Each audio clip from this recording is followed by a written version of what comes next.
So another quick lecture, but this time on the RDS security, so that you hopefully should know. But maybe there's a thing or two that you will learn from this lecture. So you can get KMS encryption at rest for your underlying ABS volumes and snapshots.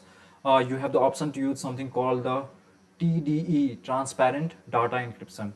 So if you have an Oracle or SQL server database managed by RDS, and you are able to define in-flight encryption, SSL encryption for all the databases, so you are able to use IAM authentication for MySQL and PostgreSQL only, but that's just for the authentication, the authorization itself.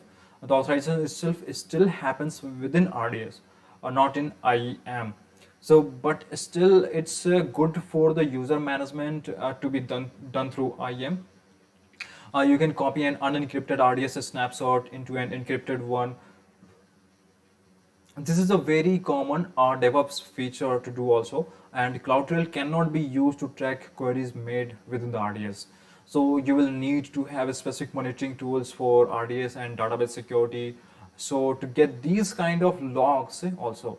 So just a very short lecture, to be honest. We'll have a more deep and dive in the RDS in the another lectures. But here you need to remember that all the security options for RDS, because the exam may trick you into the thinking that TDE is for MySQL or IAM authentication is for the Oracle.